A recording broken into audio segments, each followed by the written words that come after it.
Oke, untuk yang selanjutnya kita akan mengerjakan laporan keuangan sesi 1. Nah, kalau laporan keuangan sesi 1, di situ kalian harus mengerjakan jurnal penyesuaian dan juga worksheet ya. Ini bentuk soalnya yang harus kita analisa sama-sama. Yang dokumen transaksi yang pertama di sini kita menerima rekening koran dari Bank Danamon dengan informasinya ini. Kita menerima interest revenue atau pendapatan bunga sebesar 4 juta rupiah dan juga kita harus membayar bank service charge atau biaya administrasi bank sebesar 360.000. Oke, kita analisa dulu nih logikanya.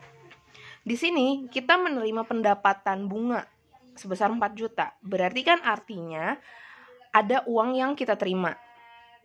Dan itu berarti kas kita bertambah ya, cash in bank kita bertambah dan juga pendapatan bunga kita bertambah sebesar 4 juta. Tapi selain kita dapat pendapatan bunga, kita juga harus membayar biaya administrasi bank sebesar 360.000. Artinya uang yang kita terima itu udah nggak bulat 4 juta dong, karena yang tadinya kita terima 4 juta, tapi ternyata kita harus bayar beban admin nih 360. Berarti kan kita harus mengurangi 4 juta dikurang dengan 360.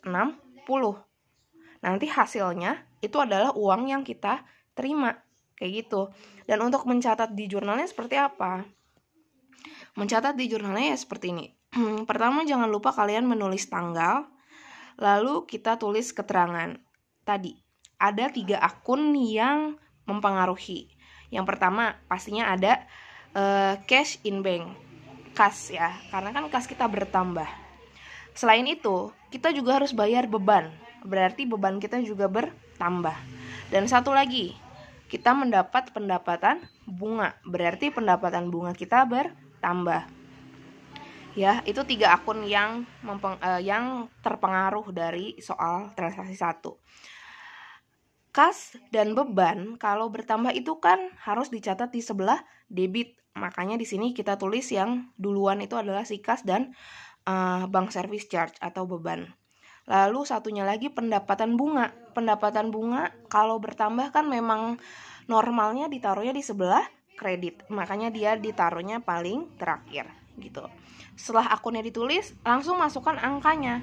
Tadi kas kita, uang yang kita terima itu udah nggak bulat 4 juta lagi, tapi sudah dikurangi dengan beban tadi. Nah, hasilnya itu adalah 3.640. Ini uang kas yang kita terima berarti artinya. Lalu di sini juga ada beban yang harus dibayar 360.000.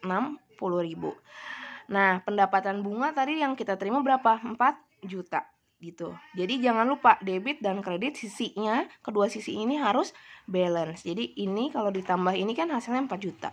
Ya, itu artinya balance kayak gitu. Oke.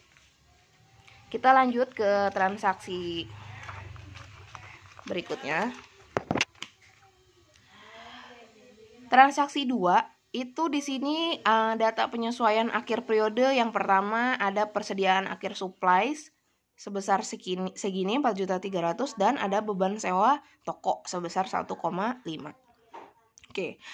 Kalau kita berbicara mengenai penyesuaian tentang persediaan supplies atau perlengkapan, angka yang harus kita tulis di jurnal penyesuaian itu adalah angka sisa. Ya, harus angka sisa. Sedangkan di sini di soal, di sini ditulisnya adalah bukan sisa yang angka yang dipakai, tapi angka yang dipakai itu adalah yang sudah terpakai yang bisa kita catat dan kita jadikan beban. Aduh, susah. Ya. Nih, salah ya ini. Nah, sedangkan di soal ini dia ngasih taunya persediaan akhir dari perlengkapan. Berarti kan sisanya itu segini 4.300.000. Tapi kita harus tahu berapa angka yang terpakai agar bisa kita catat sebagai beban. Lalu cara menghitungnya gimana, Bu? Tahu kita udah terpakai berapa? Caranya kamu lihat dari neraca saldonya. Neraca saldonya berapa saldo awal si store supplies? Nih. store supplies atau perlengkapan toko. Saldo awalnya ternyata sebesar 6 juta rupiah. 6 juta. Sedangkan sisanya itu 4,3. Berarti yang sudah terpakai itu kan sebesar 1,7. Ya kan? Nah, angka 1,7 inilah yang harus kita catat sebagai beban perlengkapan gitu. Kita catat dulu di jurnalnya ya. Berarti di sini beban perlengkapan kita bertambah dan sudah pasti pasangannya yang berkurang adalah si perlengkapan itu sendiri. Jadi di sini cara nyatetnya store supplies expense atau beban perlengkapan toko di debit ya karena dia beban. Lalu satu lagi yang berkurang pasangannya yaitu perlengkapan toko di sisi kredit. Angkanya yang kita pakai yang tadi yang sudah terpakai yaitu sebesar 1,7 di debit, di kreditnya pun sama 1,7 itu ya. Itu untuk soal yang pertama. Lalu untuk soal yang kedua, beban sewa toko untuk bulan Desember 2019. Nah, kalau untuk beban sewa toko ini udah nggak perlu kita hitung lagi berapa yang terpakai karena ini udah dikasih tahu, udah disebutin beban sewa toko itu sebesar 1,5. Jadi langsung aja kita bisa catat di jurnal. Jurnalnya apa? Jelas, yang pertama juga beban sewa kita bertambah. Beban sewa atau rent expense itu di debit karena bertambah. Lalu yang berkurang pasangannya yaitu sewa dibayar di muka atau prepaid rent di kredit. Angkanya sama yang ada di soal, 1,5 di sisi debit dan juga di sisi kredit. Itu ya. Oke, kita lanjut ke soal yang berikutnya. Transaksi 3. Di sini ada 3 yang harus dicatat. Yang pertama, kita bahas nomor 1 dulu. Penyusutan equipment bulan Desember sebesar 840.000. Nah, sudah biasa kalau kita berbicara masalah peralatan atau equipment, yaitu barang yang tidak habis pakai ya atau wujudnya itu akan tetap, tapi yang berkurang adalah nilai ekonomis atau nilai manfaatnya gitu. Kalau kita ngomongin penyusutan pasti akan ada 2 akun yang mempengaruhi, yaitu akun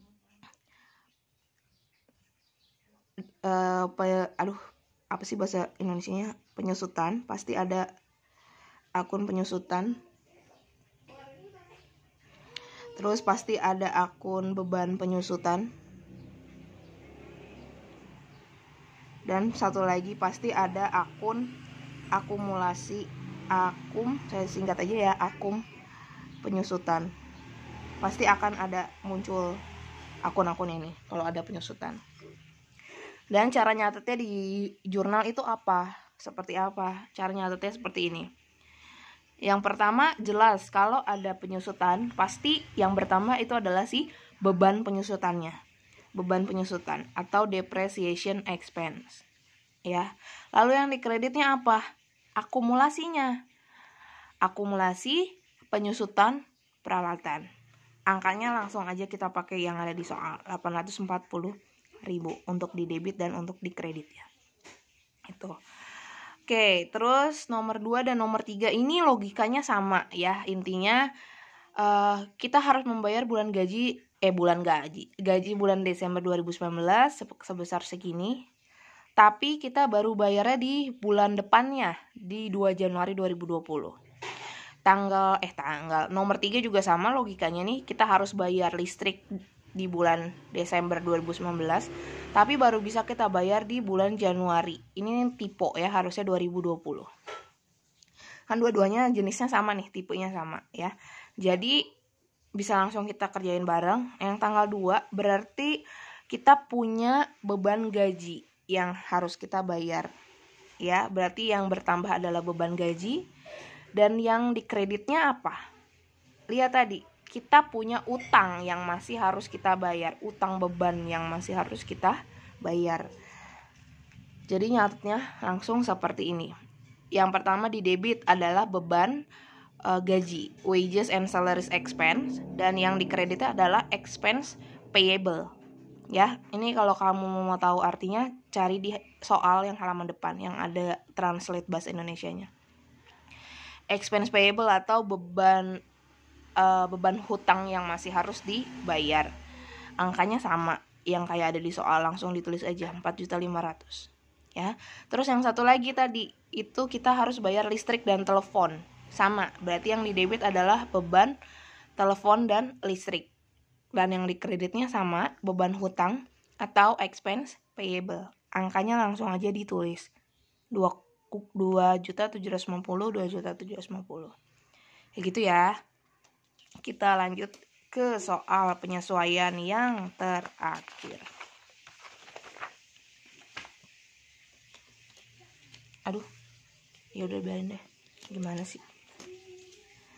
Oke, di soal transaksi yang keempat, yang pertama.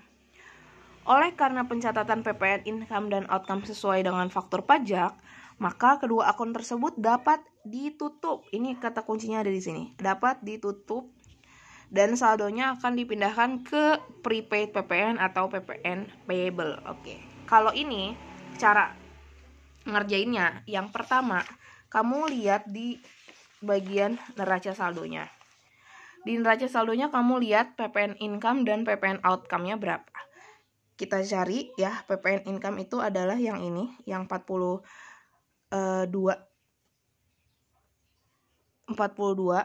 dan yang PPN outcome-nya itu yang ini, 26.800.000. Oke.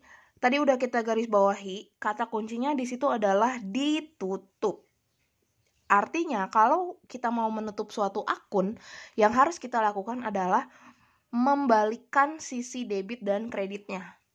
Jadi gini, kalau misalnya di sini PPN income itu dia awalnya saldonya ada di sebelah debit, berarti nanti ketika kita nyatet di jurnalnya, itu kita harus catat di sisi kredit. Jadi dibalikin. Yang tadinya debit harus kita catat sekarang di kredit. Dan demikian juga untuk yang outcome. Yang awalnya di kredit, kita harus sekarang catatnya di debit. Kayak gitu ya. Jadi yang ditulis duluan itu adalah jelas yang PPN outcome ya. Yang 26.800.000 gitu. Dan yang di kreditnya tadi yang income, yang 42.755 gitu. Nah, terus kan tadi di soal dia bilangnya selisihnya itu akan kita catat di prepaid PPN atau di PPN payable. Tapi sebaiknya kita catat di PPN payable. Nah, cari selisihnya bagaimana, Bu? Ya tinggal kalian kurangi saja. 42.755 ini dikurang sama 26.800.000. Nanti hasilnya taruh di PPN payable. Nih ya. PPN payable segini selisihnya 15.955. Lalu catatnya di mana? Catatnya ya di sisi debit. Kenapa? Biar balance. Kan?